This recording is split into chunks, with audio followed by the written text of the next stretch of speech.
When you start anything, when you start out on a path to anywhere, whether it be to learn something new, to create a business, to become more in shape, the first step, the first day, the first minute, okay, you're excited. You're like, yeah, I'm gonna do this. I'm gonna kick ass, right? And the next day comes and you're like, man, this is a little tougher. And then you take another step and another step. And maybe you get to Thursday or Friday and you're like, this is pretty hard, man. And then what happens is the enthusiasm from the beginning of the process starts to fade out. There is no substitute for hard work.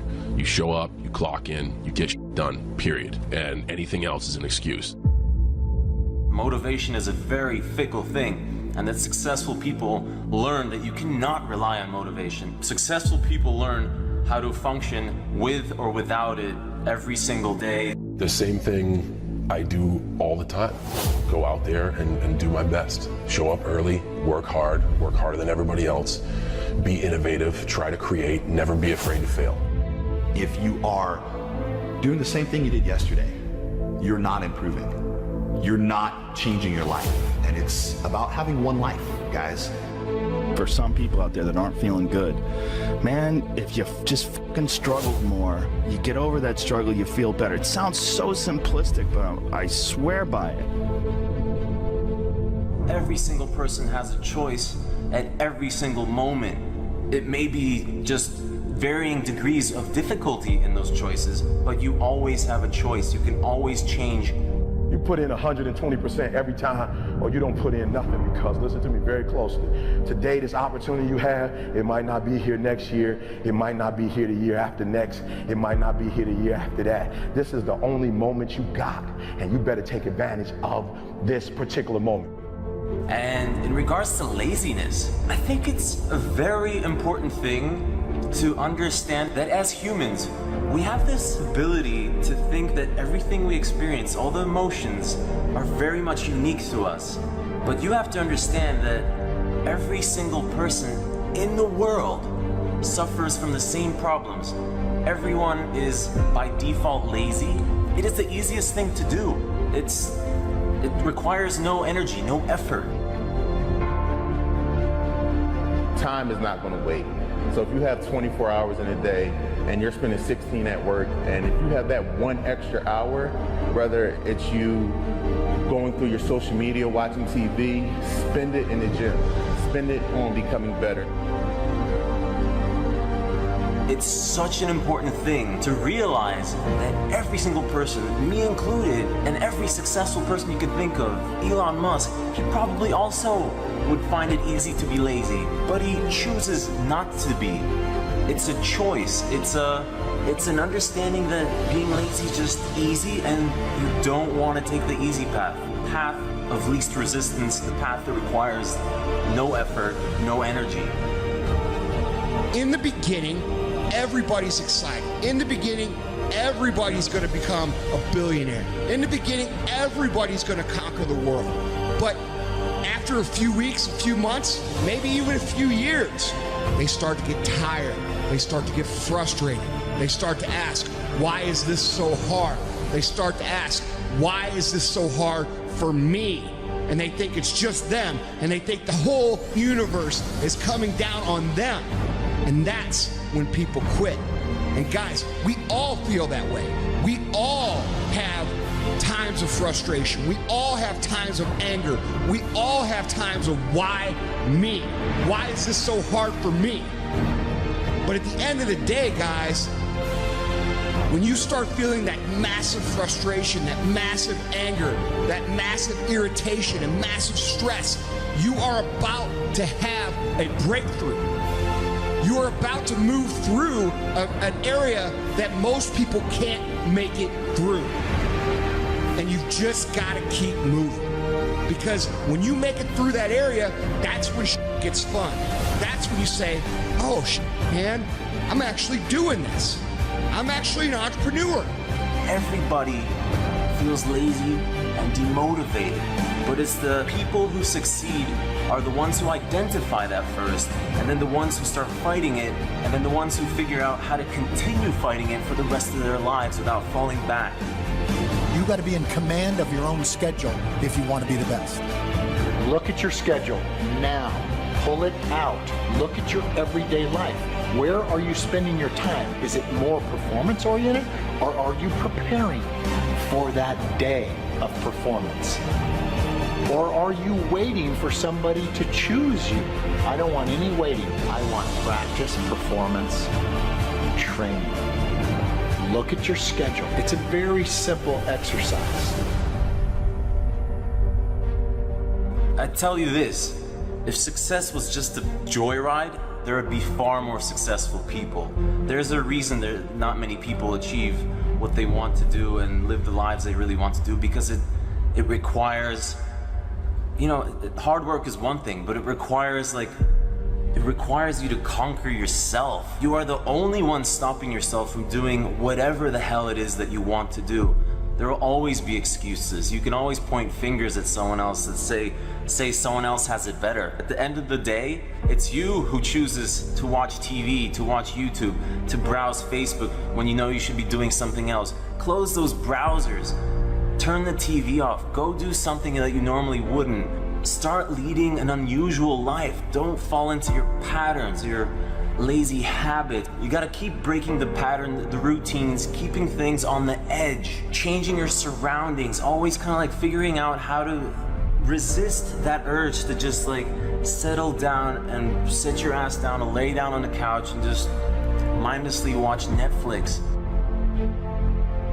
That's so important in this life. This life doesn't have enough of that. There's not enough struggle. You don't get to know yourself without struggle. You don't get to know your boundaries unless you push them. You don't get to know who you are really unless you're tested. If you sacrifice and make the sacrifices each day, then you'll see the gains, man. It's all about a mindset. It's all about sacrificing and being willing to go through what it takes, you know? And when I say that, I'm talking about discipline, the desire, the determination, the dedication.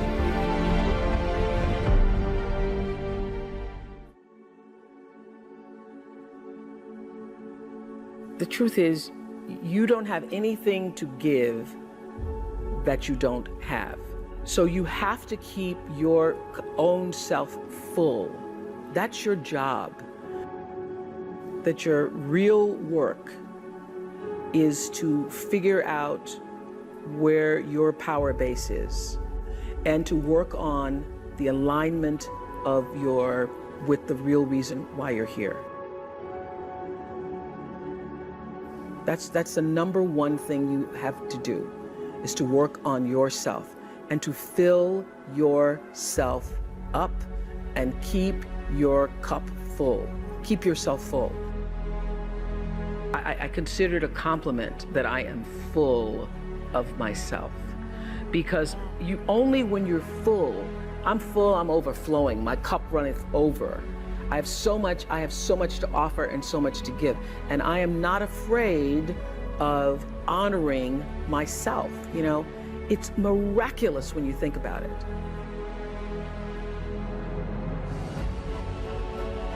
The ability to take care of that, to honor yourself and that which is greater than yourself, that which was the reason for your being here. Because only through that do you have the ability to offer yourself, your whole self, your full expression of who you are. I can't control whether your husband or wife will live or die or get sick or leave you or get a divorce. I don't want any of that to happen to any human being. I hate suffering. I do anything I can to help people not suffer. But I can't control that. You can. There are people who've lost their arms, lost their sight. There have been people that have been through the most horrific experiences in life, and they found a way to still be happy because they've made the decision that life is too short to suffer. I've interviewed dozens and hundreds over the years, but dozens that like have impacted my soul, that made me realize I can change this. I've just gotten used to it. I've bought into the theory that this survival software that's constantly running and making you suffer, that's normal. No, that's what the mind will do. And mind has been around forever. What I'm gonna do is something different. And the way I get out of suffering, I give myself a 90-second rule. It's really simple. I say, look, if I feel myself starting to feel that stress, feeling that pissed offness or upsetness or concern or worry about my kid, whatever, I realize that's not gonna make it better. Life's too short to suffer. And then I just kind of breathe slowly, slow everything down, and I just watch the thought go by and go, look at that crazy thought. Because everybody's had crazy thoughts. Everybody's had the thought, I'm gonna kill that son of a bitch, right? And then you don't kill them because you don't believe that thought. It's the thoughts that are stressful that you believe that mess you up. When you question them, you break the pattern. As Ernest Hemingway noted, the world breaks everyone, and afterward, many are stronger in the broken places. But my question is, why isn't everyone? To me, it comes down to the strategies that you use. There really isn't anything objectively good or bad. There isn't anything that happens to you that can't be overcome. There isn't anything that could happen to you, anything that when you turn inward, you can't find a reason to overcome. You can't find a way to put those pieces back together, and that becomes your job. It becomes literally up to you whether you're going to sit and wallow and woe is me, because what happened, happened, and there's no way to take it back. But how you respond, what you bring to that table, whether you meet fire with fire, whether you meet that adversity with falling apart, becoming weaker in the areas that broke, or you bind them and mend them, and it becomes like a weld that literally makes you stronger, is a choice. And it's a choice only you get to make. But as Stephen Hawking said, when you complain, nobody wants to help you. There are many things in your life that you have every reason to complain about. You have every reason to be upset by the things that have happened to you. The most sinister thing about excuses is they're valid. There's a million reasons why you should be able to give up. There's a million reasons why you shouldn't need to try. That thing that broke you, you should be allowed to just sit on the ground. And here's the thing, that's your right. You have every reason to do it. And maybe people won't even think less of you. But here's the truth. You either become weaker or stronger in the places that broke, and that's a choice of how you react moving forward. The great news is, the best thing that you could do to become stronger is love yourself. And as Kamal Ravikant said, loving yourself is a practice. People think that it's something that's gonna feel right, that it's gonna feel natural, that you're just gonna turn inward and there it is, this spark of love and joy for yourself, inside yourself. But the truth is, that's just not the human experience. That's not the way that it works. There's gonna be a voice inside your head and it's going to blame you. It's gonna say that it's your fault. And no matter how many times people on the outside tell you that that is not true, that this thing happened to you, that it isn't you, it doesn't define you, there will be a voice that's going to tell you that it does. And that's where you have to fall back on process. That's where you have to realize that you literally have to practice loving yourself, and that it's okay, that no matter what happened, there is absolutely nothing that invalidates that you're worthy of your own love. But you've got to practice it. You've got to be willing to do it. You've got to be willing to put in the reps. You've got to know that it's not going to feel right, but you've got to know on the other side of that is a vision of your life where you actually do love yourself.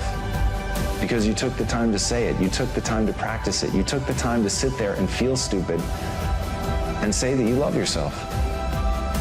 And sometimes just putting in the work is what you need to do to get strong. So put in the work.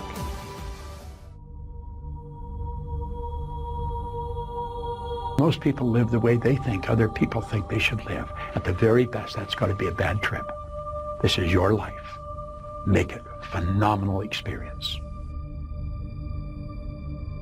Greatness is not this wonderful, esoteric, elusive, God-like feature that only the special among us will ever taste. You know, it's something that truly exists in all of us. You and I have an image of ourselves. It's how we see ourselves. I know there's a reflection come back from the mirror. I can see me. That's a reflection of my physical being. But that's not how I see me. I see me in my mind. And it's based on information that I have on me. Some people have a lot of false information, so they've got a very false self-image. Anything that you're going to do is dependent on how you see you. If you can teach people to stand up in the face of the things they're afraid of, they get stronger. And you don't know what the upper limits to that are, because you might ask yourself, like, if for 10 years, if you didn't avoid doing what you knew you needed to do, what would you be like? There's no reason to have a plan B because it distracts from plan A. He who says he can and he who says he can't are both usually right. What would happen if, for some reason, we ignore somebody unlocked 100% of the cerebral capacity? 100%? Yes. I have no idea. The first step before anybody else in the world believes it is you have to believe it. It's very simple. This is what I believe, and I'm willing to die for it. Period.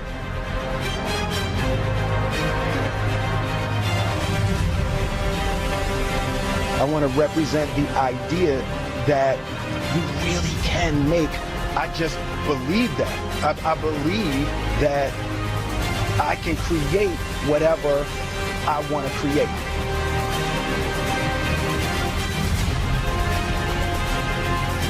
Make a choice, right? You just decide what it's going to be, who you're going to be, how you're going to do it. Just decide.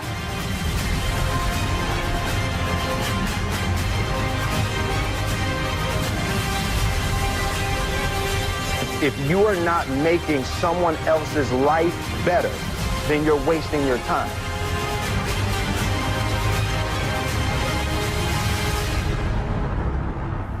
I know right now you're listening to this because you want motivation, you want to be inspired, but my greatest fear is that you'll get motivated, you'll get inspired, and that'll just be a declining arc for a few minutes after you listen to this video that ends with you doing nothing. And what I want, what I really hope for, and the reason that I give myself over to making these so completely is I know some percentage of you on the other side of this will ultimately be prepared to take that first step. You will realize that the only thing that matters is action, and you will take that action.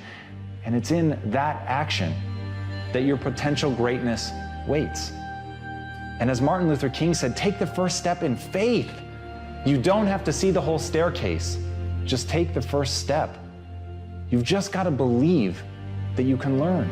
You don't have to believe that you're already capable of doing what you want. You don't have to believe that you can already build that thing that you dream. You don't have to believe that you already are extraordinary. You simply have to believe that if you take that first step, you put yourself on a journey not of execution, you put yourself on a journey of learning so that you can execute.